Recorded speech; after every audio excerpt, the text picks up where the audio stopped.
Hello friends, welcome back to my channel. আজ আমি আপনাদের সাথে শেয়ার করব সহজ একটি রেসিপি, টমেটো সস।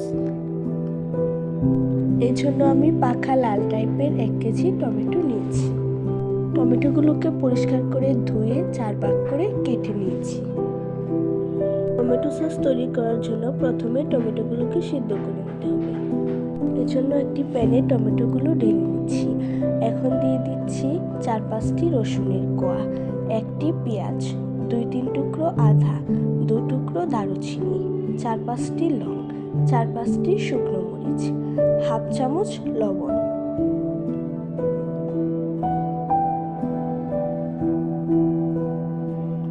এখন হাফ কাপ পানি দিয়ে ভালোভাবে নেড়ে ছেড়ে ঢাকনা দিয়ে ঢেকে টমেটোগুলো সিদ্ধ করে নেব।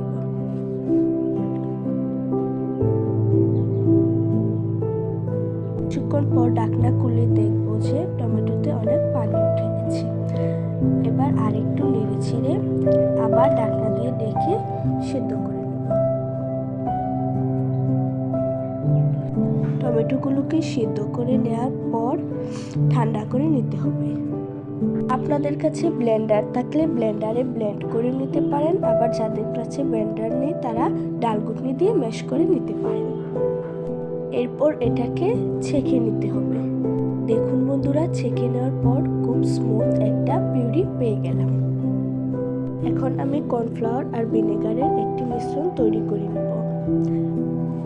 এটা মূলত দেয়া হয় টমেটো সসটা অনেকদিন সংরক্ষণ করার জন্য। এখন একটি বাটিতে 2 চামচ কর্নফ্লাওয়ার, 2 চামচ ভিনেগার নিয়ে ভালোভাবে গুলে নেব। কর্নফ্লাওয়ারের সাথে ভিনেগারটা ভালোভাবে মেশাতে হবে যাতে কোনো দলা না থাকে। চুলায় একটি প্যান বসিয়ে প্যানে টমেটোর পিউরিটা ঢেলে নিচ্ছি। চুলার হিট লোতে রেখে এখন এটাকে জাল করে নেব। এখন দিয়ে দিচ্ছি কর্নফ্লাওয়ার আর ভিনেগারের মিশ্রণটা। দিয়ে দিচ্ছি চিনিটা আপনাদের পরিমাণ মতো, কেউ চাইলে বাড়িয়ে কমিয়ে দিতে পারেন। এখন টমেটোর পিউরিটার সাথে কর্নফ্লাওয়ার আর ভিনেগারের মিশ্রণটা ভালোভাবে নেড়ে ছেড়ে মেশাতে হবে।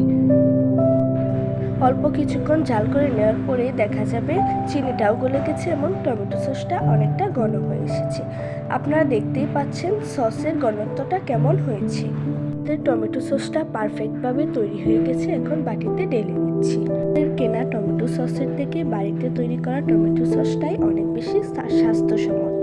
আপনারা চাইলেও বাড়িতে এভাবে তৈরি করতে পারেন। ভিডিওটি ভালো লাগলে অবশ্যই আমাদের চ্যানেল সাবস্ক্রাইব করবেন এবং পেজ ফলো করবেন। আল্লাহ হাফেজ।